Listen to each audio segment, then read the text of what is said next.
Hi everybody, Ginger Gaines Sorelli here. Gonna open this space and wait for a few minutes to allow some folks to join me for some time of reflection today. I'm also gonna make sure someone checks in and says hello because I am trying new technology today. So I'm hoping it's gonna work and hopefully be a little more consistent than my iPhone. I see Gwenda just joined me. Wonderful, welcome. And so I'm just welcoming folks as we come into community today on this Wednesday. My name is Ginger Gaines Sorelli. I'm the senior pastor at Foundry United Methodist Church. And every Wednesday, here I am. Today, I'm joined by, I was joined by Harvey the dog, who's just making his way out. He might come back in. It's great to see folks coming to be together in community today. Here in the Purple Parlor, welcome. Welcome for some unscripted ponderings from the Purple Parlor, which is my front room in my home here in DC. Glad that you're here. So I was sharing as I first got on this today that I'm using some new technology. I've got a very long Ethernet cable. Let me just tell you that a few months ago, I didn't know what an Ethernet cable was. I still don't actually know what an Ethernet cable is, but I know what it does at the moment, which is that it goes from my Purple Parlor out into the foyer, up the stairs, and into my modem. And hopefully it's going to help us stay connected without me dropping off or turning into, like weird pixelated, cartoony person. So connection, I've been thinking about connectivity. A week ago, Sunday, we had the first time that our system that we use to share worship with everybody on Sunday morning, our sound tech was in a different space. And I think what the issue was is the system couldn't handle all of the connections. So we lost some of our connectivity. And I've been thinking about connectivity. That's what's on my mind today. And the ways that we're putting so much energy into trying to stay connected. And, I start to ask myself, what does it mean to be connected? And where are we connected, and how are we connected, and to whom are we connected? So these are the questions that have been swirling a little bit, and I began to think about, we've been at this quarantine, pandemic, various iterations. Many folks who had begun to kind of inch out a little bit are now being pulled back in because of the spike in coronavirus cases that are showing up.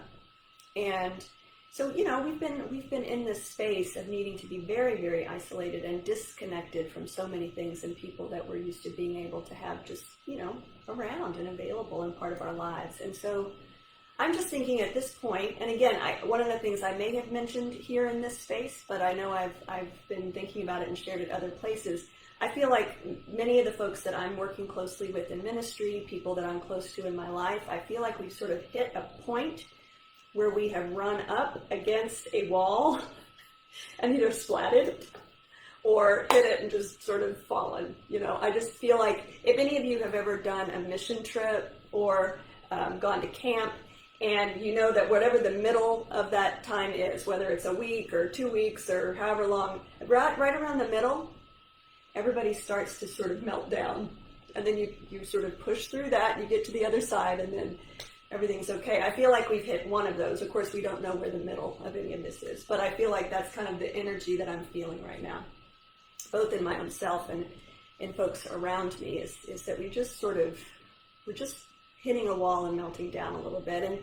And I think about in that space, it's not a bad time to sort of recalibrate and say, all right, let's check our connections. Let's check our connections. Are things looking good? That's one of the questions I've started asking Eric, our sound tech, every Sunday. All right, Eric, how are we looking? How's our connectivity? Does everything look solid? And so as we kind of ponder together today, that's what I want to invite us to think a little bit about is, how's our connectivity? And one of the things that anybody who's known me a long time knows is that I am world's worst traditional correspondent. If you ever get a card, like a written card from me in the mail, that's a miracle. It just doesn't happen. Like, I felt guilty about it for most of my life. And then at some point I realized that for whatever reason, it is not my spiritual gift. It's not a cop-out, or maybe it is. I don't know. But I'm terrible at that kind of connectivity. I tend to be extraordinarily present, exactly where I am, with who I'm with. And that for me is the place where I make the most connection. It's one of the reasons that this time for me has been such a challenge, is because, for me, the connection with people and being out in the world and all of that stimulus is what gives me energy in life and creative oomph. So I'm terrible at staying connected in those sorts of traditional ways. I have found it very helpful to have things like Facebook and other places where I can stay connected more easily, where I can just sort of check in, I can see what's going on, and it's a little bit more present in the moment for me. But I'm thinking about how I'm doing even with that. Am I staying connected with people? Who are the people that you're connecting with? Who are the people that you have, for whatever reason, feel like you sort of disconnected from? And maybe it's in this time, or maybe just in general. It's not a bad time right now to think about, how am I connecting with the people that are most important to me? How am I connecting with people who help me, remind me of who I am, who encourage me, who help me think about things?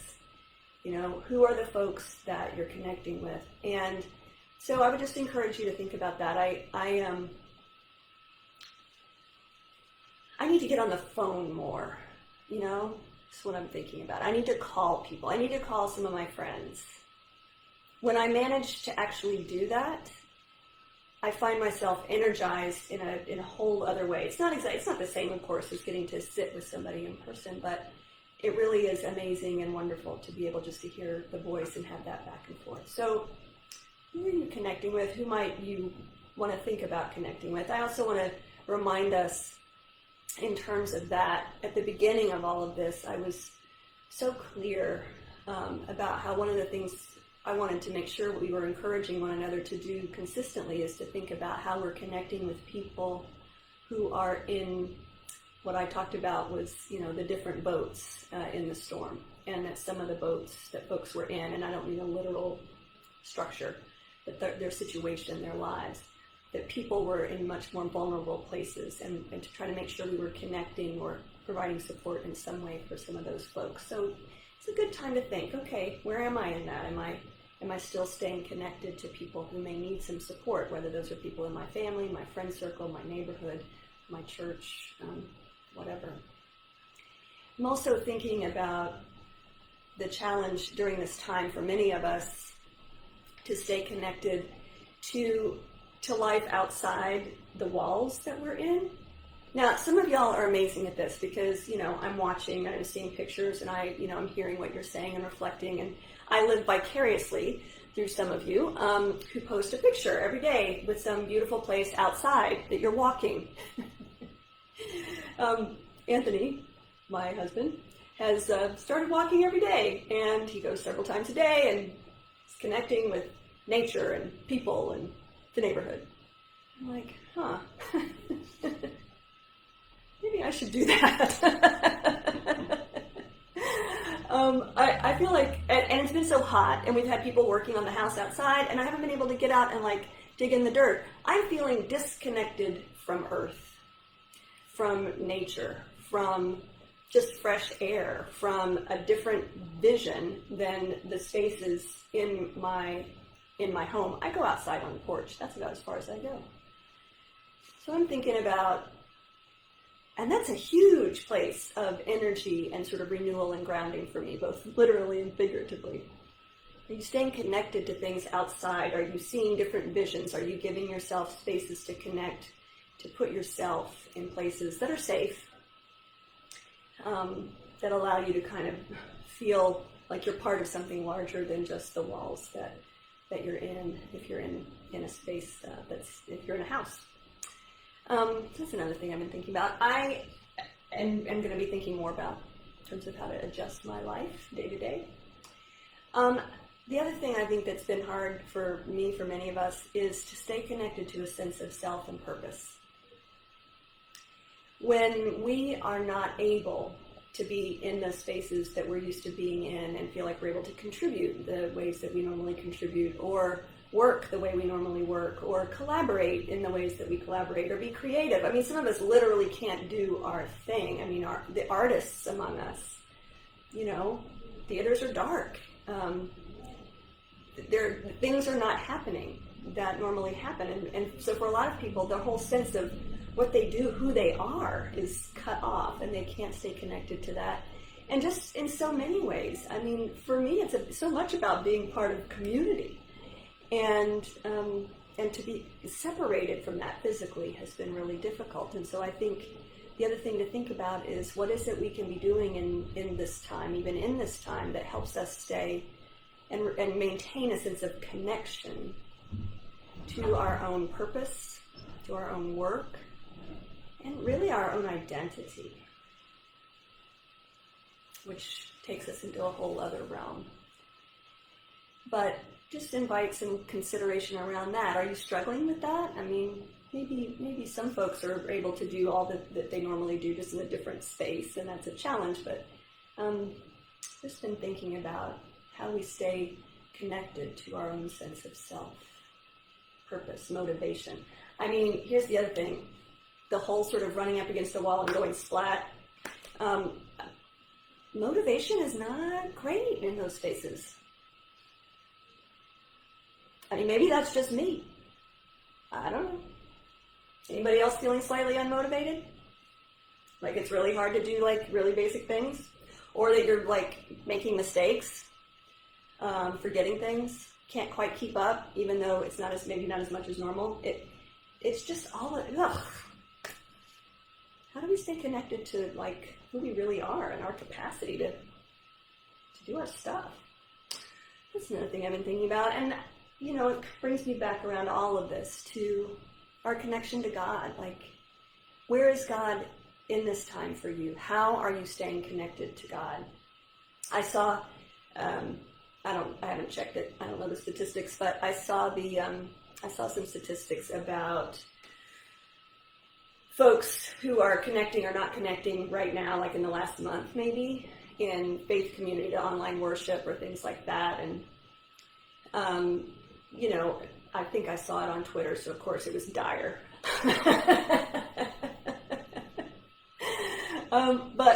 But it wasn't completely dire. It would look sort of like church in the summertime. That some people who had been tuning in were maybe not tuning in as much, and and there's a sense of panic. But again, like, I just feel like it's a good time to say, where are we connecting? Are we staying connected to our faith? Are we staying connected to our faith community? Are we staying connected to the resources that help fuel us and keep us grounded and connected in those other ways, in relationship to our own sense of self, to the earth and the larger world and the larger vision, of which, of course, we're always a part? Healthy and vital faith community helps us nurture, care for, and honor all of those other connections, really, if we're being faith community faithfully. And so, the other thing I'm thinking about, and I've shared some of this over the last few weeks, I've really, really turned deeply down back into some very regular prayer practices that I had gotten a little, I'm still doing them, but not as regularly, because I began to sense, it's like, ooh, I need that connection, because, I've been going through kind of a rough patch, as I shared with you a few weeks ago. And that's, maybe that's a motivation. Maybe some of you have felt that as well, and have turned toward and become more connected to your prayer life, your time of devotion or reflection, meditation, study. How are you connecting with God in this time? How are you staying connected with community and with people who help you nurture your spiritual life? Because as I remind us all the time, that presence of God, the grace of God, the love and mercy of God, that is the wellspring that fuels and feeds us. And without that, we just simply can't get through anything, really. But certainly times like this, I mean, there's just too much. There's just too much. The isolation, the pain in the world, the need for change, the weight, the concern around what we can actually do. I mean, we've been over that. We're going to continue to come back to it and continue to ponder and pray and seek out and discern exactly how we can be engaging in all of that as a faith community at Foundry, certainly. But in the midst of all of that, we have to stay connected and connected to the people and to the resources that are the most life-giving, inspiring, guiding, strengthening. And the deepest resource is the presence and love of God. And I was, a psalm that I've prayed probably as much as any psalm since I was a youth is Psalm 139. Some of you will know that one right away.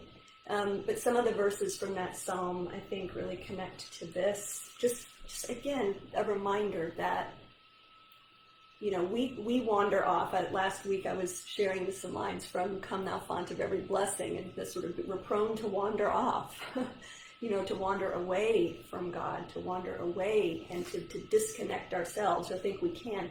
The thing is that God will always be after us. God will always be present to us. God is never apart. God may, we may not feel God. We may not be able to perceive God. But the promise is that God will never leave us nor forsake us. That's what Jesus says. And in Psalm 139, the psalmist prays from a place of deep wisdom. Where can I go from your spirit? Where can I flee from your presence? If I ascend to heaven, you are there. If I make my bed in Sheol, you are there. If I take the wings of the morning and settle at the farthest limits of the sea, even there your hand shall lead me, and your right hand shall hold me fast. In Isaiah 40, I think it's 43, we're reminded that God goes with us through the fire, that when the waters get high, that God is going to be with us and bring us through that. We're never going to be asked to walk through times of challenge and struggle, through any times in our lives alone. God is there with us, and we can disconnect ourselves mentally. We can not attend to that relationship. We can not keep that relationship as alive and as vital as we have some part to play, because relationships are always two-way streets. But the thing is that God is always just there, waiting, just available. It's always available. We don't have to have a modem. I don't have to get an extra cord and figure out how to plug it in and make sure I have an extra port, and then figure out if I need to recalibrate my settings on a piece of equipment. I simply have to show up. I have to be, and God is there. God is available. And the connectivity is available. All I have to do is to show up. People need us to show up. We need to be present with people. We need other people in our lives. How are your connections? How's your connectivity? We need to make sure we're staying connected to vision bigger, to not let our lives shrink. How are you moving out and staying connected to earth, to wind, to water, air? We need to stay connected to community and to others who call us back and remind us, can mirror back to us who we are, our purpose, encourage us, remind us that we're gifts, beautiful and beloved. And we need to stay connected to God, who knows you more than you know yourself and will want to continue to reveal more of yourself to you so that you can share more of yourself with others.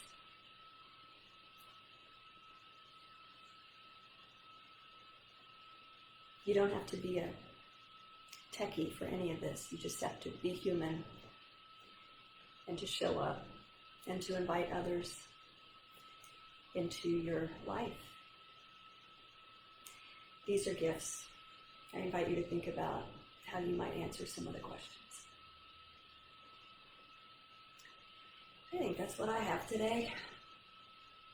I hope we stayed connected. I'll check in with some folks and see how this came across. It feels maybe like it might work a little better. I do love good connection. It makes all the difference. Will you pray with me?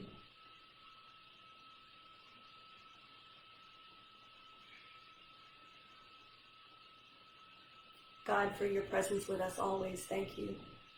For the people in our lives that help us remember who we are and help us become more of who we are. Thank you. For technology, even when it makes us nutty and crazy, it helps us stay connected to one another. Thank you. For the gifts of this good creation, thank you. And for your grace and your mercy in our lives, and Spirit who strengthens us to do what we can to participate in your work of mending this beautiful broken world, we thank you. May everyone in the sound of my voice remember that they are not alone. May they know that you are there. And may they be drawn into connection with others and with you that is enlivening, strengthening, and encouraging as we walk and journey, move together through these days.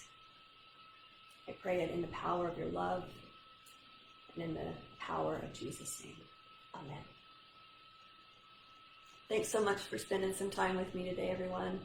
I hope I'll see you soon, maybe Sunday.